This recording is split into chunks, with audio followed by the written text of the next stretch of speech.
독후평 이어령의 마지막 수업. 김지수 이어령 저.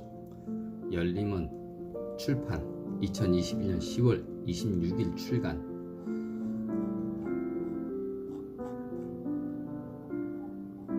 발췌. 인터뷰 핵심. 죽음이 무엇인지 알게 되면 삶이 무엇인지 알게 된다. 컵의 비유. 컵 하나로 바디와 마인드와 스피릿, 현존과 영혼을 설명하는 이어령 선생님 앞에서 나는 할 말을 잃었다. 그토록 심오한 이야기를 이렇게 간단하게 풀어버리다니. 스승은 풀필이 불듯 말을 이었다. 영혼을 인정하지 않는 것은 유리컵 안에 빈 공간을 인정하지 않는 거라고. 매번 패하는 글쓰기. 나는 매번 패했어. 글 쓰는 사람은 매번 패배한다네. 난 매번 KO패 당했어. 그래서 또 쓴 거지. 완벽해서 이거면 다 됐다 싶었으면 못 썼을 거야. 갈매기의 꿈을 쓴 리처드 바크는 갈매기 조나단의 생애를 쓰고 자기 타자기를 바닷속에 던져 넣었다잖아. 그걸로 다 썼다는 거지. 난 그러지 못했네. 내가 계속 쓰는 건 계속 실패했기 때문이야. 정말 마음에 드는 기막힌 작품을 썼다면 머리 싸매고 다시 책상 앞에 앉아 있었을까 싶어. 글을 쓴다는 것은 앞에 쓴 글에 대한 공허와 실패를 딛고 매번 다시 시작하는 것이라고. 그가 환하게 웃었다. 에고이스트. 나는 도덕적이고 이타적인 사람이 아니야. 오히려 에고이스트지. 에고이스트가 아니면 글을 못 써. 글 쓰는 자는 모두 자기 얘기를 하고 싶어 쓰는 거야. 자기 생각이 열을 내는 거지. 어쩌면 독재자하고 비슷해. 지독하게 에고를 견지하는 이유는 그래야만 만인의 글이 되기 때문이라네. 남을 위해 에고이스트로 사는 거지. 퀴블러 로스. 엘리자베스 퀴블러 로스라는 사람은 최초로 죽음학을 했고 죽음에 대한 강의를 그렇게 많이 했는데도 정작 자기가 암에 걸리고는 감당을 못했어. 그는 지금까지 내가 말한 것은 타인의 죽음이었어. 동물원 철창 속에 있는 호랑이였지. 지금은 아니야. 철창을 나온 호랑이가 나한테 덤벼들어. 바깥에 있던 죽음이 내 살갗을 뚫고 오지. 전혀 다른 거야 하고 말했어. 시한부 삶을 선고받을 때 인간은 부정, 분노, 타협, 우울, 수용의 5단계를 거친다고 가르쳤던 정신과 의사 퀴블러 로스. 니체의 죽음. 사건이 있었어. 토리노 광장에서 우체국으로 편지 붙이러 가다가 늙은 말이 채찍질 당하는 걸 본 거야. 무거운 짐을 지고 끌고 가려는데 길이 미끄러우니 계속 미끄러지지. 마부에게 채찍질을 당하는 늙은 말을 보고 니체가 달려가서 말 목을 끌어안고 울었다네. 자기가 대신 맞으면서 때리지 마 하고 울다가 미쳤지. 어머니, 저는 바보였어요 라고 마지막 말을 웅얼거리고는 10년간 식물인간처럼 살다 죽은 거야. 그게 그 유명한 토리노의 말이지. 그게 바로 니체에게 다가온 신의 콜링이라네. 잠언. 과학자 앞에서 당당하게 얘기할 수 있는 자는 인문학자와 예술가들이야. 모델의 착. 머리는 자기 것이지만 생각은 남의 것이니 문제지. 중국에서 가장 많이 하는 말이 뭔 줄 아나? 서남께서 말하기를, 이야, 먼저 말한 모델이 있어야 인정을 해줘. 모델 애착이지. 어쩌면 그래서 2글자 언어 사자수거에서 못 벗어나는 거야. 윗세대의 말만 달달 외우다 끝이 나거든. 내 머리로 생각하면 전혀 다른 앵글이 나와. 공감. 강국이 당부 안에만 그대에게 오는 모든 지식을 만장일치로 통과시키지 말게나. 이어령의 독서법. 재미없으면 던져버려. 반대로 재미있는 책은 닳도록 읽고 또 읽어. 그 기나긴 카라마조프의 형제들도 나는 3번을 읽었어. 의무적으로 읽지 않는다는 말이네. 사람들도 친구 사귈 때 이 사람 저 사람 두루 사귀잖아. 오랜 친구라고 그 사람의 풀스토리를 다 알겠나? 공유한 시절만 아는 거지. 평생 함께 산 아내도 모르는데. 한 권의 책을 다 읽어도 모르는 거야. 책 많이 읽고 쓴다고 크리에이티브가 나오는 것 같아? 아니야. 제 머리로 읽고 써야지. 일례로 번역은 창조지만 학술 논문은 창조가 아니거든. 프랜시스 베이컨이 말하는 창조. 개미는 있는 건 먹고 거미는 얻어 걸린 건 먹지만 꿀벌은 화분으로 꽃가루를 옮기고 제 힘으로 꿀을 만들어. 거미와 개미가 있는 걸 게더링 하지만 벌은 화분을 트랜스퍼하는 거야. 그게 창조야. 암과 함께 인생을. 전이가 됐다는 말은 앞으로 또 전이 된다는 얘기거든. 그러니까 나는 거기서 끝내고 죽음을 받아들이기로 한 거라네. 캔서과 싸우지 않는 것 같이 살려고. 고통을 겪는 것까지가 내 몫이 아니야. 관찰하는 것까지가 내 몫이지. 욥 이야기. 견디다 못한 욥이 신을 향해 원망을 쏟아냈지. 그때 한 말이 뭔 줄 아나? 이 고통을 반석 위에 쓸 수 있다면.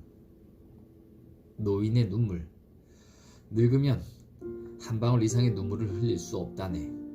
노인은 점점 가벼워져서 많은 것을 담을 수 없어. 눈물도 한 방울이고 분노도 성냥불 휙 그 뜻 한 번이야. 그게 늙은이의 슬픔이고 늙은이의 분노야. 엉엉 소리내 울고 피눈물을 흘리는 것도 행복이라네. 늙은이는 기막힌 비극 앞에서도 딱 눈물 한 방울이야. 감춘 죽음. 내가 여러 번 얘기하지 않았나? 덮어놓고 살지 말라고. 왜냐면 우리 모두 덮어놓고 살거든. 덮어놓은 것을 들추는 게 철학이고 진리고 예술이야. 그런데 지금 우리 시대가 가장 감쪽같이 덮어놓고 있는 게 죽음이라네. 현대의 죽음 기피현상. 우리가 진짜 살고자 한다면 죽음을 다시 우리 곁으로 불러와야 한다네. 눈동자의 빛이 꺼지고 입이 벌어지고 썩고 시체 냄새가 나고. 그게 죽음이야. 옛날엔 묘지도 집 가까이 있었어. 귀신이 어슬렁거렸지. 역설적으로 죽음이 우리 일상 속에 있었기 때문에 우리는 살아있었던 거야. 신기하지 않나? 죽음의 흔적을 없애면 생명의 감각도 희미해져. 식구의 개념. 한솥밥을 먹는다는 말에는 엄청난 결속력이 있거든. 서양도 마찬가지야. 회사를 컴퍼니라고 하는데 컴이 함께고 퍼니가 빵이야. 회사라는 말도 결국 한솥밥을 먹는 공동체라는 뜻이지.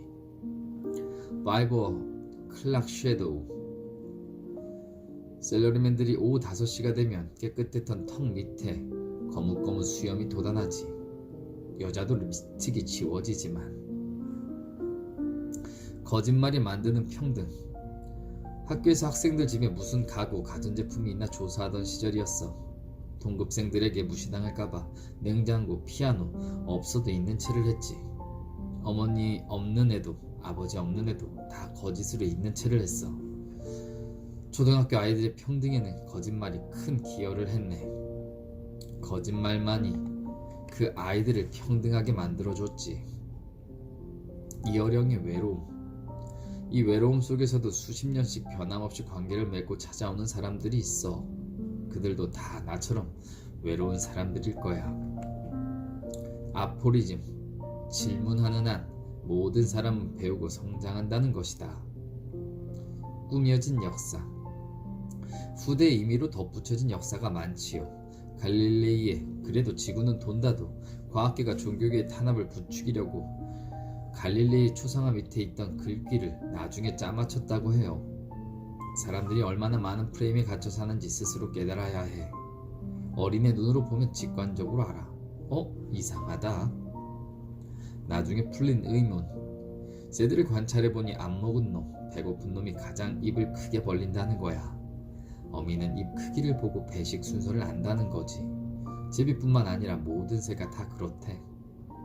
40년 만에 무릎을 쳤어. 모름의 기쁨. 모르는 시간을 음미하는 거야. 모르는 게 너무 많거든. 이 세상의 구분, 자연계, 기호계, 법계, 크게 이 세 가지로 나누어져 있다네. 이 세 가지는 전혀 다른 세계야. 이걸 이해해야 우리는 혼돈 없이 세계를 보고 분쟁 없이 대화할 수 있어. 거꾸르기. 생각이 곧 동력이라네. 우리가 사는 세상은 중력 속의 세상이야. 바깥으로부터 무지막지한 중력을 받고 살아. 억압과 관습의 압력으로 살아가기 때문에 생각하는 자는 지속적으로 중력을 거슬러야 해. 가벼워지면서 떠올라야 하지. 떠오르면 시야가 넓어져. 위인들의 가족사. 레미제라블을 쓴 빅토르 위고는 죽을 때까지 자기 아버지가 진짜인지 의심했어. 어머니가 밤낮 사교계에 드나들었거든. 내가 당신 아들이 맞습니까? 하고 하도 의심을 하니까 친부가 위고를 산꼭대기에 데리고 올라가서 현장 검진까지 했다.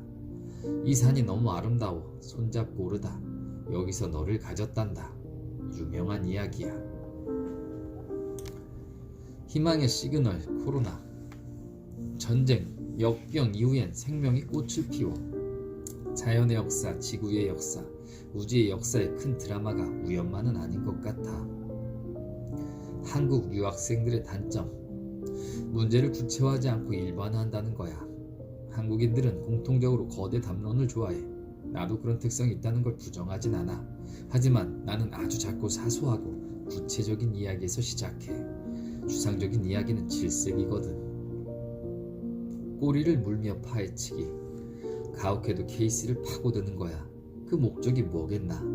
처음에 쉽게 결정했던 일반론이 정답이 아닐 수 있다는 거지. 그걸 깨닫기 위해 케이스 스터디를 하는 거야. 일반론이 진리인 줄 알지만 그게 아니라는 걸 깨달아야 하네.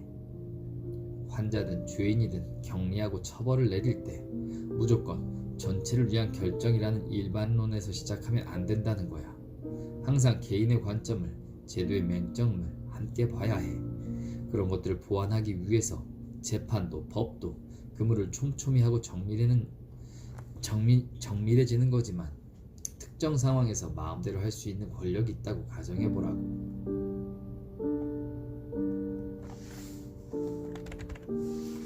서부전선 이상 없음. 100만 명이 죽었다고 하면 그건 통계야. 100만 명이 죽어도 그건 다 한 사람의 사적 죽음이거든. 그걸 잊으면 안 돼.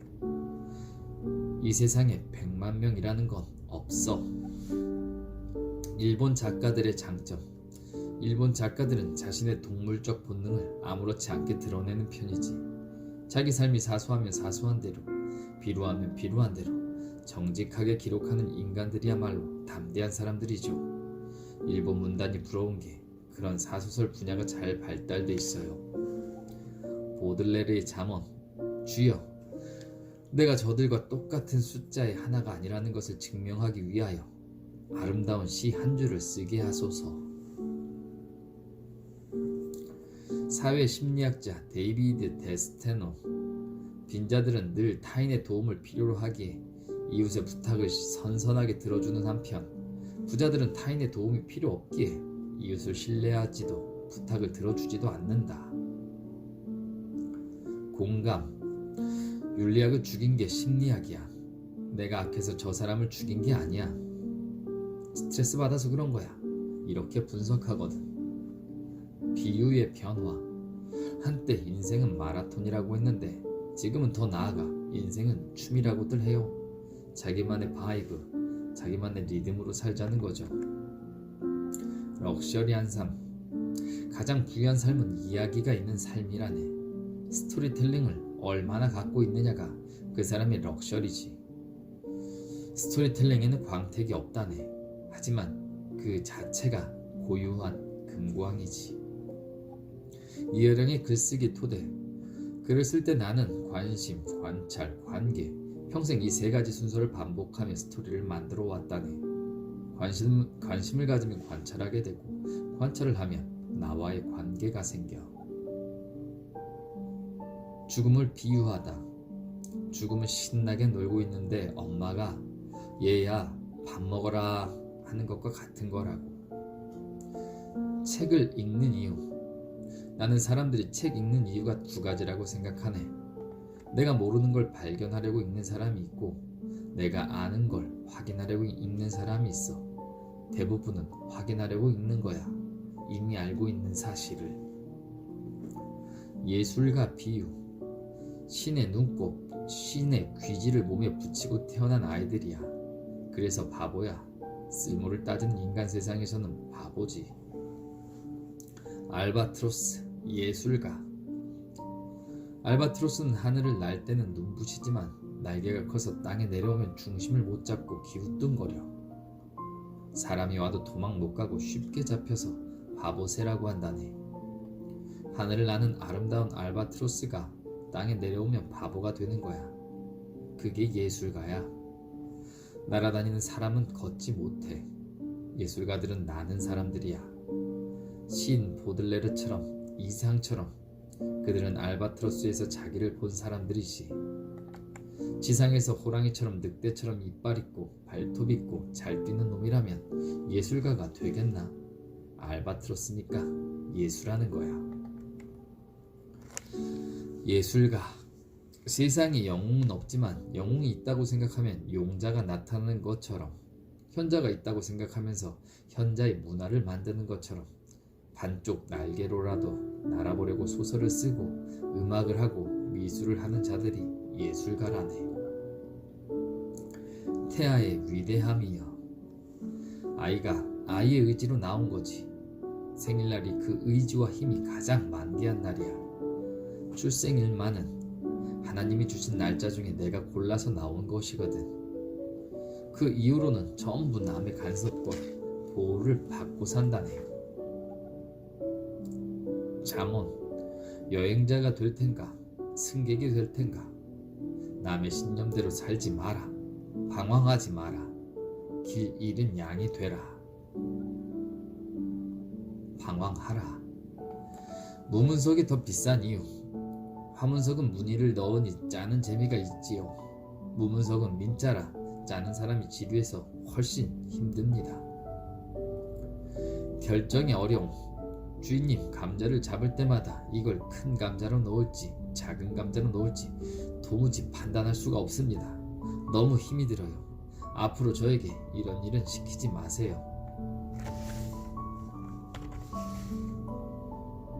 경전고찰. 이 세상에 존재하는 모든 글은 실패한 글이라네. 지금까지 완성된 성인들 중에 글을 쓴 사람은 없어. 예수님이 글을 썼나? 공자가 글을 썼나? 다 그 제자들이 쓴 거지. 역설적으로 말하면 쓰여진 글은 완성되지 못한 글이야. 상처도 함께. 보들레르의 시를 가지려면 그의 상처도 같이 가져야 하는 거라네. 한 사회가 보들레르의 시는 좋지만 그의 상처는 필요 없으니 글을 내쫓는다면 그런 사회는 예술을 추방하는 사회라네. 추방하고 격리하는 사회는 위험한 사회야. 건전한 사회.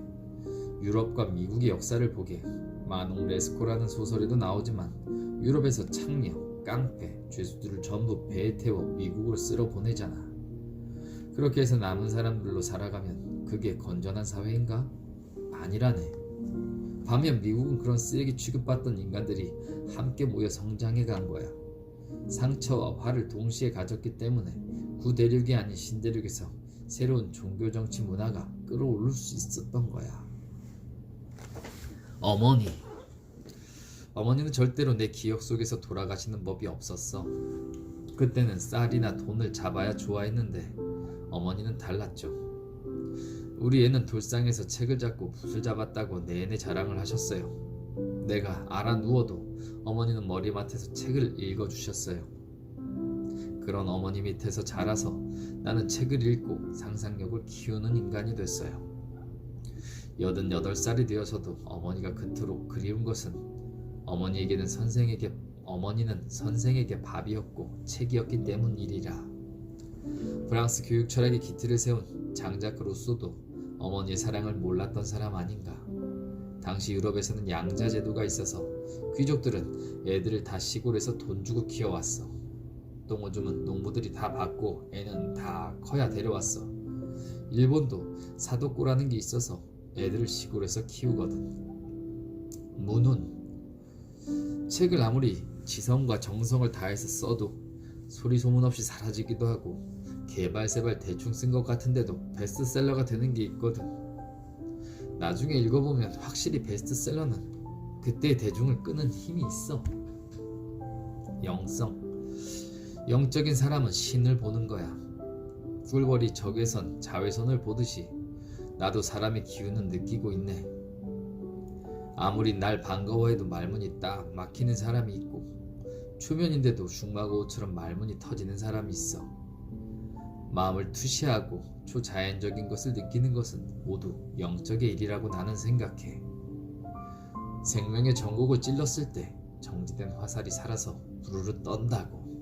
부르르 떠는 진동, 그게 영성의 힘이야. 내 화살은 맞추기만 했지 뚫지는 못해. 스피릿을 감지해도 뚫고 나가지를 못해. 영성의 글. 내 글 중에도 영감과 영성으로 쓰여진 글이 있고 억지로 지식으로 짜맞춘 글이 있어. 설명할 수는 없어도 신들린 듯이 쓴 글에는 영성의 빛이 있는데 사방의 지식을 가지고 쓴 글은 아무리 절묘하게 썼어도 감동을 주지 않아. 글 쓰는데도 운이 있고 영성의 담금질이 있는 걸세. 그건 모든 글 쓰는 사람들의 공통의 경험이야. 캄캄한 공백 속에서 도저히 풀리지 않다가 어느 순간 탁 빗줄기가 쏟아지지. 고마운 고난. 고난 앞에서 네거티브로 가면 인간은 짐승보다 더 나빠져. 포지티브로 가면 초인이 되는 거야. 인간이 저렇게 위대해질 수도 있구나. 신경학자이자 작가인 올리버 섹스. 간암으로 죽기 전까지 자기 질병을 관찰해서 치열하게 기록하고 떠났습니다. 인식이 있는 존재, 생각하는 동물로 이 아름다운 행성에서 살 기회가 주어졌고 그 자체만으로도 엄청난 특혜와 모험이었다라고요. 버지니아 울프가 말하는 병, 고통, 곡괭이가 자기 머리를 파내는 것 같다고. 자기 몸이 폐광 혹은 금광이라면 통증은 곡괭이로 그 안에 금을 파내는 것 같다고. 스승. 죽음을 건네주는 스승이 최고의 스승이라고 이성복 시인이 그러더군요. 나를 만족시킬 만한 스승이 없다는 것과 같아. 인간이라는 존재는 바깥에서 나를 바꾸도록 용납하지 않는다네. 남이 나를 바꿀 수 있다고 생각하나? 남을 가르칠 수도 없고 남에게 배울 수도 없어. 인간이 그런 존재야. 거기로부터 시작해야 돼. 그게 실존이야. 나는 혼자다 하는 걸 모르는 사람과는 얘기가 통하지 않아. 군중은 남이 이 말하면 이리로 가고 남이 저 말하면 저리로 가지. 휩쓸려 다녀.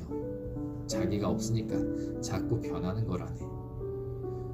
남하고 관계없이 스스로 만족할 수 있는 경지를 동양에서는 군자라고 해. 군자가 되는 것이 동양인들의 꿈이었지. 스스로 배우고 가르치고 스스로 알고 깨닫는 자, 홀로 자족할 수밖에 없는 자, 외로움 속에서 자족을 이룬 사람이 군자, 못 이룬 사람이 예술가라고나 할까. 탕자. 탕자도 떠났다. 고생하고 돌아와서야 아버지의 마음을 알았어. 만약 형처럼 주변에서 서성였다면 유산 상속자가 되었을지언정 아버지와 깊은 관계로 들어가지 못했을 거야. 올림픽 공연, 사일런스. 내가 올림픽에서 수십억 지구인들에게 들려준 것도 바로 그 침묵의 소리야. 꽹가리 치고 수천 명이 돌아다니던 운동장에 모든 소리가 딱 끊어지고 어린애 하나가 나올 때 사람들은 듣고 본 거야. 귀가 멍멍한 침묵과 횡댕그레한 빈 광장을. 그게 얼마나 강력한 이미지였으면 그 많은 돈 들여서 한 공연은 하나도 기억이 안 나고 시끄럽던 운동장이 조용해지고 소년이 굴리던 굴렁쇠만 기억하겠나. 침묵. 어느 순간 대화가 딱 멈추는 순간이 있어요. 그 침묵에 땀이 납니다. 그때 천사가 지나간다고 하지. 서양에서는. 정신병. 두 가지 종류가 있네. 정신분열증과 편집증이야. 흩어지는 게 정신분열이고 집중하는 게 편집증이네. 인간은 다 정신분열과 편집증적인 증세가 있어. 심각하냐 그렇지 않느냐만 다르지. 외로움. 나도 이렇게 외로운데 신은 얼마나 더 외로울까.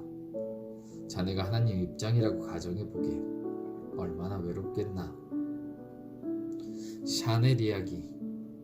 죽기 전까지 바느질하는 샤넬을 보고 주위에서 좀 쉬세요 걱정했더니 샤넬이 뭐라고 했는 줄 알아? 너희들은 이게 일로 보이니? 나는 이게 노는 거고 쉬는 거야. 기가 막힌 이야기라네.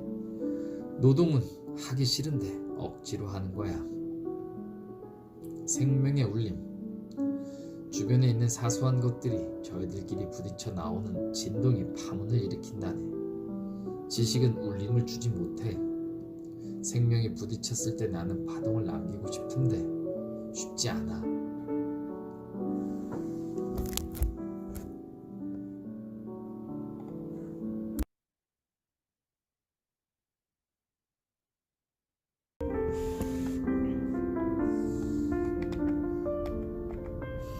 세상의 축 교환. 세상이 복잡해 보여도 피, 언어, 돈, 이 세 가지가 교환 기축을 이루며 돌아가고 있어.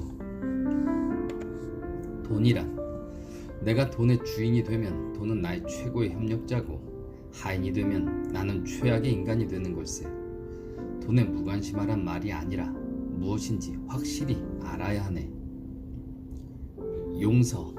나는 용서받을 사람이지 용서해줄 사람이 아니야. 백신이라는 생명자본. 코로나까지도 버려두면 백신이 되는 거야. 재생이 되는 거라고. 그게 생명이 자본이 되는 원리야. 디지털과 아날로그. 디지털은 도마뱀이야. 도마뱀은 꼬리를 끊고 도망가. 정확히 꼬리에 경계가 있어. 셀 수 있게 분할이 되어 있으면 그게 디지털이야. 아날로그는 연속된 흐름, 파장이야. 반면 디지털은 계량화된 수치, 입자라네. 이 우주는 디지털과 아날로그, 즉 입자와 파장으로 구성되어 있어. 이수열과 이어령. 나는 항상 언어로 시대를 예지해왔네. 언어를 파고들면 다 그 안에 있어. 그런데 아쉽게도 디지털, 아날로그라는 말도 그 계통을 제대로 이해해서 쓰는 사람이 없다네. 외국인과 한국인 차이. 외국인들은 디지털이면 디지털, 아날로그면 아날로그, 그 경계가 뚜렷해. 그런 이원론 과학과 합리주의를 만들고 매뉴얼과 원칙을 만들어 세계를 리드했지. 하지만 한국인은 정량적인 것과 정성적인 것, 원칙과 직관을 합해버려. 외국인들은 디지털이면 디지털, 아날로그면 아날로그 경계가 뚜렷해.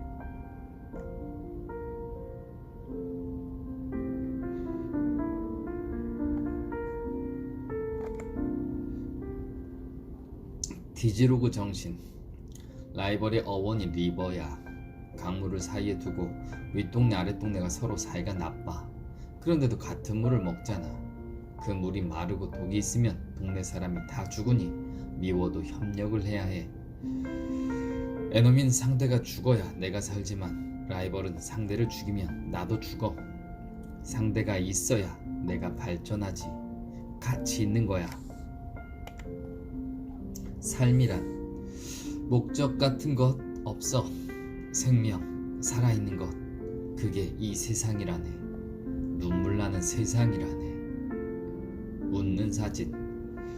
웃는 사진에는 소리가 들려. 카메라 너머에서 치즈 하는 소리. 그게 자기 얼굴인가? 남의 얼굴이지.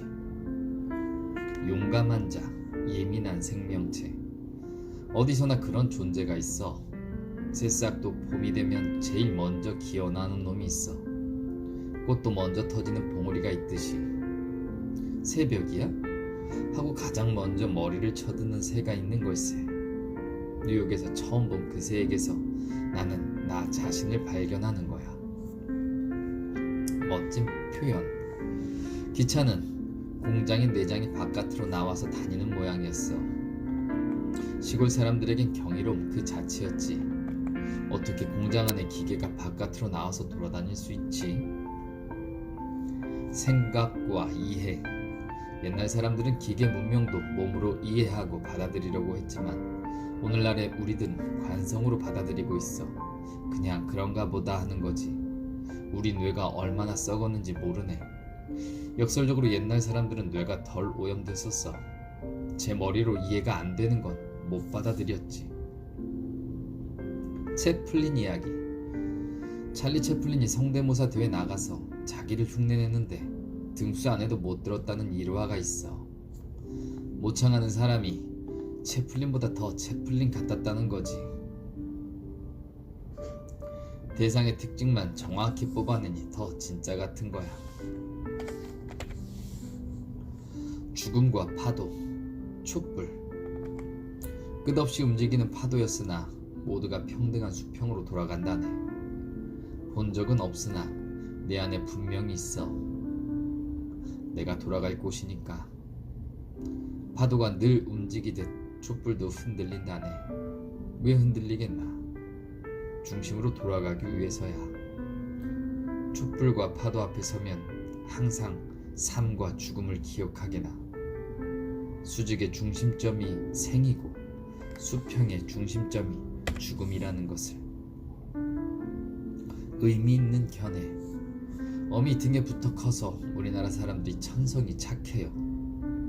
서양은 분리가 트라우마가 돼서 독립적인 만큼 공격적이거든. 한국의 전통 육아는 얼마나 슬기로워요. 물고기 이야기. 어느 날 물고기가 물었어. 엄마, 바다라고 하는 건 뭐야? 글쎄, 바다가 있기는 한 모양인데 그걸 본 물고기들은 모두 사라졌다는구나. 물고기가 바다를 나오면 죽어요. 그 순간 자기가 살던 바다를 보지요. 삶과 죽음. 내 나이는 사실 36억 플러스 87살이야. 엄청난 시간을 산 거죠. 죽음에 가까이 가고서 나는 깨달았어요. 죽음을 알려고 하지 말고 내가 어디서 왔는지를 알아야 한다는 것을. 이생망 고찰. 인간은 내 의지로 세상에 나오지 않았어요. 하지만 그래서 안 태어나는 게 행복했다. 어쩔 수 없이 태어났으니 빨리 사라지는 게 낫겠다. 이렇게 반출생주의적인 사고를 하는 건 무의미해. 제일 쉬운 게 부정이에요. 긍정이 어렵죠. 한국 나이. 뱃속에서의 10개월의 성격, 기질, 신체 많은 부분을 결정해. 스승이 10년 가르친 게 뱃속에서 가르친 10개월만 못하다잖아. 그래서 지혜로운 한국인은 태중의 아이를 이미 1살로 보는 거예요. 어원. 나는 모든 문제를 어원으로 접근해요. 어원은 화석과 같아서 그 자신, 고고학자처럼 언어라는 화석 조각을 찾아 거대한 공룡을 그린다고 했다. 모든 게 어린 시절 독서의 힘이었다고. 꿈. 동양에선 덧없는 것을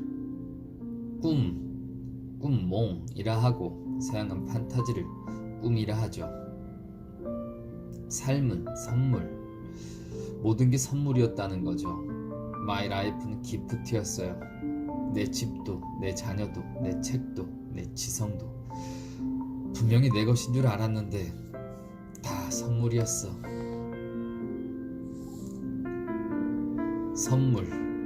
종교가 있든 없든 죽음의 과정에서 신의 기프트를 알고 죽는 사람과 모르고 죽는 사람은 천지 차이예요. 공의보다 공감. 요즘엔 생일 케이크가 왜 이리 예뻐 보이는지 몰라. 그걸 사가는 사람은 다 아름답게 보여. 초 10개 주세요. 좋은 거로 주세요. 그 순간이 얼마나 고귀해. 내가 말하는 생명 자본도 어려운 게 아니에요. 자기가 먹을 빵을 생일 케이크로 바꿔주는 거죠. 생일 케이크가 그렇잖아. 내가 사주면 또 남이 사주거든. 그게 기프트지. 그러려면 공감이 중요해요. 공의가 아니라 공감이 먼저예요. 젊은이들에게 고함. 덮어놓고 살지 마세요. 그리스 사람들은 진실의 반대가 허위가 아니라 망각이라고 했어요. 요즘 거짓말하는 사람들은 과거를 잊어서 그래요. 자기가 한 일을 망각의 포장으로 덮으니 어리석어요. 부디 덮어놓고 살지 마세요. 이어령의 신앙생활. 그날 바닷가에서 내 부재 중에 딸이 아버지 하고 목이 쉬도록 울 때, 그때 내 대역을 누군가 해줬어요. 그분이 하나님이야. 내가 못해준 걸 신이 해줬으니 내가 갚아야겠다. 이혼하고도 편지 한 장 안 쓰던 쿨한 애가 아빠가 예수님 믿는 게 소원이라면 내가 믿어볼만 하겠다. 그렇게 시작했어요. 영성. 지성의 종착점은 영성이에요. 지성은 자기가 한 것이지만 영성은 오로지 받았다는 깨달음이에요. 자크 아탈리. 자크 아탈리는 유럽 최고의 석학이라 불리는 정치, 경제, 문화, 역사까지 학문의 경계를 넘나드는 지식과 통찰력으로 사회 변화를 예리하게 전망하는 것으로 유명하다.